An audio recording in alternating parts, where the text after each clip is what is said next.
Bonsoir. Nous sommes le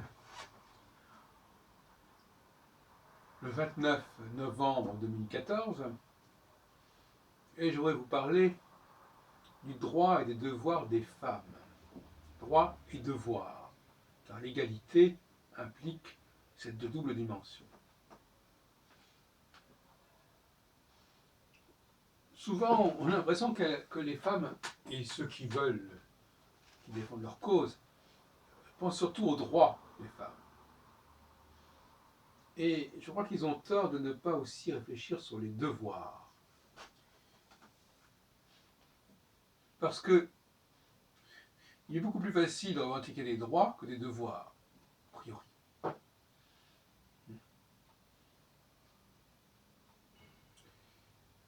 Les devoirs, ça exige un travail,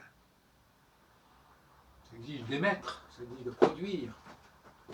Les droits, c'est souvent une chose qu'on reçoit, auquel on a droit, comme on dit. J'ai le droit à.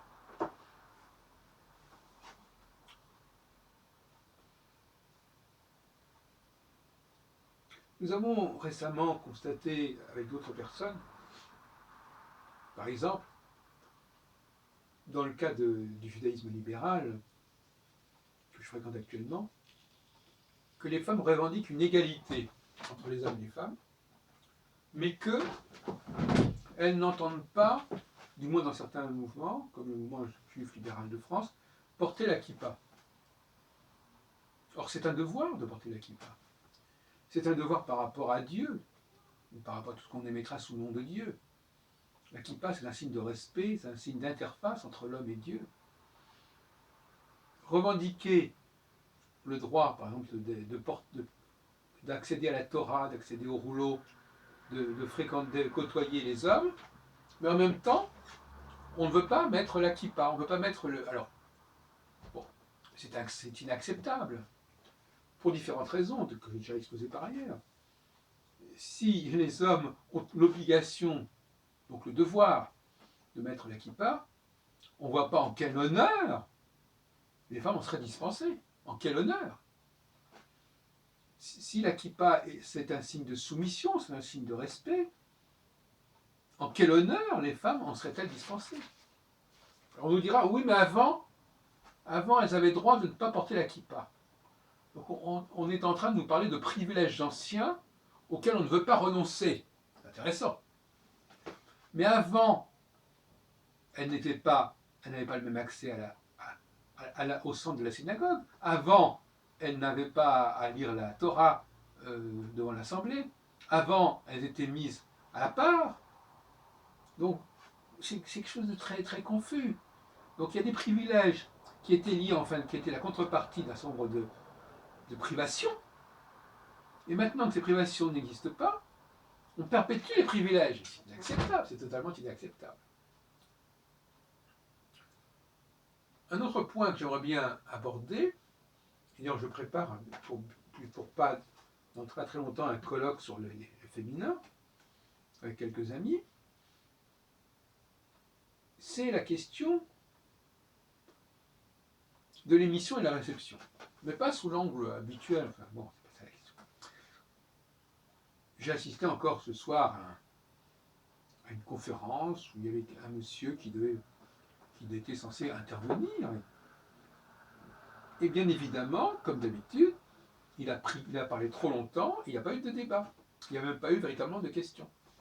Parce que l'Assemblée était essentiellement constituée de femmes, les responsables étaient des femmes, et les femmes, elles sont dans la réception, c'est-à-dire qu'elles se nourrissent, elles s'alimentent, elles reçoivent, elles savent très bien qu'elles ont besoin de ça pour se nourrir, pour se remplir. Et donc par conséquent, elles ne veulent pas en perdre une goutte. Mais en même temps, elles n'émettent pas. En même temps, elles ne se confrontent pas, elles ne discutent pas. Et ça déséquilibre complètement la soirée. Là aussi, il y a un problème, il y a des droits et des devoirs. Le devoir, c'est aussi le devoir de discuter, le devoir d'interpeller, le devoir d'émettre, pas simplement de recevoir. Et là encore, il y a un déficit, je suis désolé de le dire, il y a un déficit. Et on pourrais donner comme ça plusieurs exemples, mais on a remarqué de manière absolument extraordinaire dans des réunions d'astrologie, les intervenants sont là, ils parlent, et après, le public, il n'y a plus de questions, il n'y a plus de place pour les questions. Vous avez remarqué à quel point la place pour le débat est constamment censurée, réduite à rien du tout? À quel moment, à quel point les orateurs dépassent les limites, dépassent leur temps de parole, mordent sur le débat? Vous ne croyez pas que c'est lié à la présence féminine?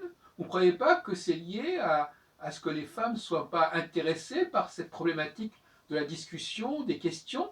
Bien évidemment que si. Donc là, voyez-vous, il y a aussi des obligations quand on veut prendre la place des hommes, en tout cas avoir une égalité avec les hommes, notamment dans la question de l'organisation des discussions, des rencontres, il faut être à la hauteur de la situation. Hein? Alors là aussi, il y a des choses qui ne vont pas. Tant que les femmes restaient à l'arrière-plan, à distance, bon, pourquoi pas? Pourquoi effectivement poser des questions? Mais maintenant, elles veulent se mettre en avant et elles veulent gérer, régenter les débats et elles ne le font pas correctement. C'est une incurie, c'est inacceptable. Voyez-vous? Il y a là quelque chose qui n'est pas clair. Donc je résumerai mon intervention en disant attention, les anciens privilèges étaient le contrepartie d'anciennes privations. À partir du moment où ces privations disparaissent, ces privilèges n'ont plus aucune raison d'être. Certains comportements, certaines habitudes, certaines attitudes faisaient sens quand les femmes avaient un certain statut, une certaine position. À partir du moment où elles changent de statut, ces attitudes ne sont plus justifiées, ne sont plus acceptables.